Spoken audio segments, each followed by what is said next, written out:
बिस्मिल्लाहिर्रहमानिर्रहीम। तमाम तर तारीफ़ें उस अलीम के लिए जिसने अपनी इल्म हिकमत से ज़माने में उजालों का तारुफ करवाया और रूह इंसानी को इल्म जैसी हसीन रोशनी से रोशनास करवाया। हमारा आज का जो लेक्चर है वो है कानून शहादत ऑर्डर 1984 पर, जिसमें हम डिस्कस करने जा रहे हैं आर्टिकल नंबर 44 और आर्टिकल नंबर 45 ऑफ QSO। तो चलते हैं आर्टिकल नंबर 44 की वर्डिंग पर। वो कहते हैं accused persons to be liable to cross examination. वो कहता है जितने भी मुजरिम होंगे वो लाइबल हो सकते हैं या लाइबल होंगे क्रॉस एग्जामिनेशन के लिए। वो कहता है ऑल एक्यूज्ड पर्सन, सारे accused person including an accomplice, सुल्तानी गवाह समेत, shall be liable to cross examination. वो क्या होंगे? लाइबल होंगे क्रॉस एग्जामिनेशन के लिए। इसी को सेक्शन नंबर 340 क्लॉज 2 CRPC का भी कहता है कि एक्यूज पर्सन जो है वो क्या कर सकता है? क्रॉस एग्जामिनेशन कर सकता है। आगे आते हैं जी आर्टिकल नंबर 45 पर, जो कहता है एडमिशन नॉट कंक्लूसिव प्रूफ, कि एडमिशन जो है वो कंक्लूसिव प्रूफ नहीं होता बट में स्टॉप, लेकिन स्टॉपल होता है। तो इसको समझने से पहले हमें यहां दो चीजें समझनी होंगी कि कंक्लूसिव प्रूफ क्या होता है और स्टॉपल क्या होता है। तो आते हैं जी स्टॉपल की तरफ। स्टॉपल के 4 इसेंशियल्स हैं। नंबर 1, जब आप रिप्रेजेंटेशन करते हो, यानी कि जब एक बंदा दूसरे बंदे को रिप्रेजेंट करता है। नंबर 2, वो रिप्रेजेंटेशन जो बंदा कर रहा होता है वो क्या करता है? फर्स्ट बंदे पे क्या करता है? बिलीव कर लेता है। नंबर 3, इसका इसेंशियल ये है कि जो सेकंड पार्टी होती है वो अपनी पोजीशन चेंज कर लेती है।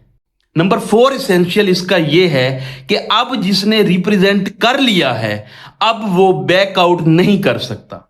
अब जिसने रिप्रेजेंटेशन की है वो बैकआउट नहीं कर सकता। तो मैं आपको यह सिंपल एग्जाम्पल से समझाता हूं कि स्टॉपल होता क्या है। एक मिस्टर ए है, एक मिस्टर बी है और एक मिस्टर सी है। मिस्टर ए जो है वो मिस्टर बी से कहता है कि जो मिस्टर सी है ये बड़ा अमीर आदमी है, इसे आप क्रेडिट पर पैसे दे दो, ये 5 माह के बाद आपको इंटरेस्ट के साथ वापस करेगा। अब यहां पे क्या हुआ?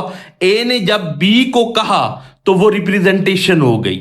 अब जब बी ने बिलीव कर लिया ए की बात पर कि सी जो है वो रिच आदमी है और पैसे 5 माह बाद मुझे वापस कर देगा, तो ये क्या हुआ? अब पोजीशन चेंज हो गई। ठीक है जी। और जब मनी ट्रांसफर हुआ तो उस टाइम क्या हुआ? अब मिस्टर ए जो है क्या ये लाइबल होगा अगर मिस्टर सी मिस्टर बी को पैसे वापस ना करे तो?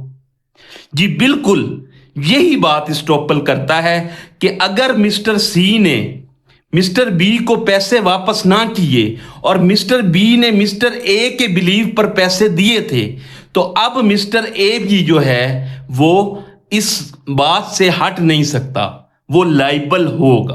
अब इसकी स्टॉपल की वर्डिंग पढ़ते हैं।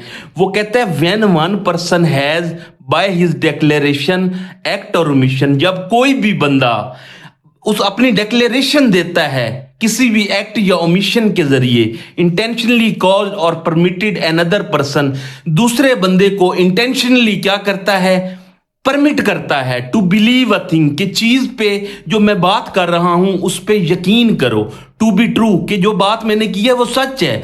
And to act upon such believe, और जो मैंने बात आपको कही है उस पे एक्ट करो। Neither he nor he representative shall be allowed in any suit और प्रोसीडिंग। वो कहता है ना तो वो खुद और ना उसका रिप्रेजेंटेटिव अलाउड होगा उस सूट या प्रोसीडिंग में बिटवीन हिमसेल्फ, बी और सी के दरमियान, एंड सच पर्सन और his representative to deny the truth of that thing. वो कहता है अब जिसने रिप्रेजेंटेशन की है अब वो बैकआउट नहीं कर सकता। तो ये था स्टॉपल का कॉन्सेप्ट। अब आ जाए कंक्लूसिव प्रूफ का कॉन्सेप्ट। अगर आपको याद हो तो मैंने मे प्रिज्यूम, शैल प्रिज्यूम और कंक्लूसिव प्रूफ आपको बताया था। मे प्रिज्यूम और शैल प्रिज्यूम में स्टेटमेंट जो है वो रिबट हो जाती है और उस पर आप एविडेंस भी दे सकते हैं। लेकिन जब कंक्लूसिव प्रूफ होता है, इस पे आप ये इरिबटेबल होता है, यानी कि ये तब्दील नहीं होता और इस पे आप फर्दर एविडेंसेस नहीं दे सकते। तो इसकी वर्डिंग पढ़ते हैं। वो कहता है when one fact is declared, जब एक फैक्ट डिक्लेयर हो जाता है by this act to be conclusive proof, जब एक फैक्ट कंक्लूसिव प्रूफ डिक्लेयर हो जाता है of another, the court shall, court mandatory करेगी on proof of one fact, एक फैक्ट को मैंडेटरी कर लेगी, regard the other as proof, और दूसरे फैक्ट्स को भी क्या करेगी, कोर्ट एडमिसिबल कर लेगी और प्रूव कर लेगी। And shall not allow evidence to given for the purpose of disapproving it. उसके बाद जब कंक्लूसिव प्रूफ कोर्ट ने समझ लिया है तो उसके बाद उस पर कोई और मजीद एविडेंस नहीं दी जा सकती। तो अब आप आ जाएं वर्डिंग ऑफ आर्टिकल नंबर 45। वो कहता है admission not conclusive proof. Admission conclusive proof नहीं होता, बट मे स्टॉप, लेकिन स्टॉपल होता है। वो कहता है admissions are not conclusive proof. Admissions conclusive proof नहीं होते ऑफ द मैटर्स, किसी भी मामले में एडमिटेड, जो कि एडमिट किए गए हैं, बट लेकिन they may operate as estoppel, वो ऑपरेट किए जा सकते हैं as a estoppel, as a estoppel treat हो सकते हैं, as a conclusive proof treat नहीं हो सकते। तो ये था हमारा आज का लेक्चर। ऐसी ही वीडियोस के लिए हमारे चैनल को सब्सक्राइब करें। शुक्रिया।